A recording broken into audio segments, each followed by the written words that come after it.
நாங்கள் வந்து ஒர்க் பண்ணிகிட்டே படிக்கிறோம் சார்.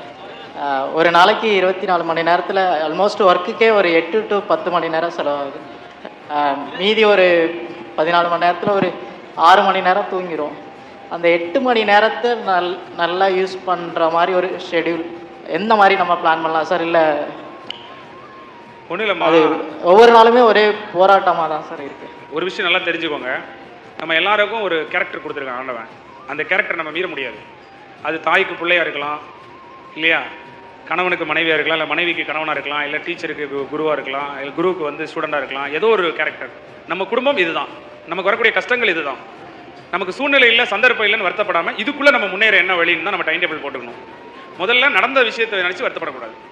இதில் ஜெயிக்க என்ன வழி, இந்த கஷ்டமான சூழ்நிலையை கடந்து வர ஈஸியான வழி என்ன, அதை நம்ம கண்டுபிடிக்கணும் ஃபஸ்ட்டு.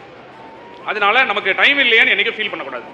நம்ம வந்து என்றைக்குமே எப்படி இருக்கணும்னா, ஐயோ ரோஜாவில் முள் இருக்கே அப்படின்னு பார்க்கக்கூடாது, முள்ளில் ரோஜா இருக்கே அப்படின்னு பார்க்கணும். நம்மளால் இவ்வளோ நேரம் படிக்க முடியலன்னு நினைக்காம இன்னைக்கு இவ்வளோ நேரமாவது படிக்க முடிஞ்சதே அப்படின்னு சந்தோஷப்படுற ஒரு ஆளாகவும், புத்தகத்தை தேடி விரும்பி படிக்கக்கூடிய ஒரு ஆளாகவும் நம்ம முதல்ல இருக்கணும். ஒன்று. ரெண்டாவது, இந்த மாதிரி ஒர்க் பண்ணிட்டு படிக்கிறவங்க, ஃபேமிலியில இருந்து படிக்கிறவங்களாம் கொஞ்சம் முன்னாடியே படிக்கணும். ஏன்னா நம்மளால் முழு நேரமாக படிக்க முடியாது. எந்த ஒரு காரியத்தையும் செஞ்சு முடிக்க நேரம் தான் வேணும். இப்போ ஒரு குரூப் 4 படித்து பாஸ் பண்ணால் 1200 மணி நேரம் வேணும். 1200 மணி நேரம். இன்னைக்கு ஒருத்தர் படிக்க ஆரம்பிச்சாருன்னா 4 மாதத்துல 10 மணி நேரம் எஃபர்ட் போட்டாருன்னா போர்ஷன் கம்ப்ளீட் பண்ணிடலாம். இப்போ நீங்கள் ஒர்க் பண்ணிகிட்டே படிக்கிறீங்க, உங்களுக்கு 5 மணி நேரம் தான் செலவு பண்ண முடியும்னா நீங்கள் 8 மாதம் படிக்கணும். இப்போ ஒரு ஃபேமிலியில் இருக்கவங்களுக்கு 2 மணி நேரம் தான் கிடைக்குன்னா ஒரு 1 year படிக்கணும் அவங்க. அப்படி தான், புரியுதா நான் என்ன சொல்ல வரேன்னு? அதாவது நம்மளால் 2 மாதம் 8 மணி நேரம் படிக்க முடியாமல் இருக்கலாம் ஒர்க் பண்ணுறதால. ஆனால் 4 மாதம் 4 மணி நேரமோ 6 மாதம் 2 மணி நேரமோ படிக்க முடியும். ஸோ அப்போ இந்த மாதிரி ஒர்க் பண்ணிட்டு படிக்கிறவங்க கொஞ்சம் கன்சிஸ்டன்சியாக படிக்கணும். ஏன்னா நம்ம எல்லாரோட சேர்ந்து முன்னேறோம். அப்போ நமக்கு சும்மா அதிகம்.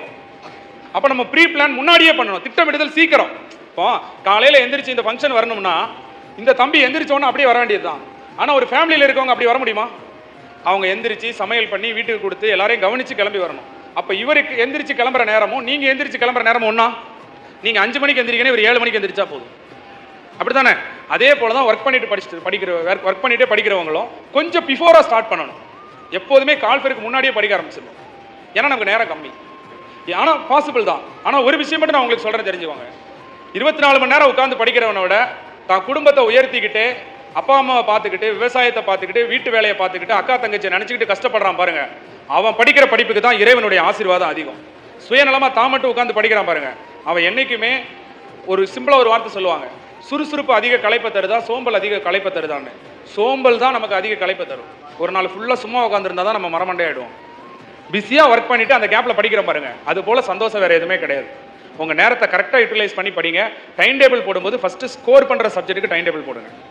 எது இந்த 200 மார்க்கில் அதிகமாக கேட்குறாங்க, அதுக்கடுத்து உங்களுக்கு பிடிச்ச பாடத்தை படிங்க. அடுத்து வீக்கான ஏரியாவை படிங்க. சப்போஸ் ஸ்கோர் பண்ணுற ஏரியா உங்களுக்கு வீக்காக இருந்தால் ஃபஸ்ட்டு அதை படிங்க. ஸோ இந்த மாதிரி நீங்கள் டைம் டேபிள் போடுவாங்க. சப்ஜெக்ட் ஒரு நாளைக்கு 3 சப்ஜெக்ட் இருக்கிற மாதிரி படிங்க. டிஃப்ரெண்ட்டாக படிங்க, தியரியாக படிங்க, ஒன் வேர்டாக படிங்க, மல்டிபிள் சாய்ஸாக படிங்க. படிக்கிற இடத்த மாற்றுங்க, படிக்கிற மெத்தடை மாற்றுங்க, படிக்கிற சப்ஜெக்டை மாற்றுங்க. இந்த மாதிரி ஒவ்வொரு விஷயத்தையும் மாற்றி யோசிக்கிறது மூலமாக நம்மளால் சக்ஸஸ் பண்ண முடியும். இதுக்கு நிறைய பேர் நிறைய கருத்துக்களை பதிவு செஞ்சுருக்காங்க. அதுலேருந்து உங்களுக்கு டிப்ஸ் எடுத்துக்கோங்க. சரியா? தேங்க்யூ. Thank you sir. ஓகே.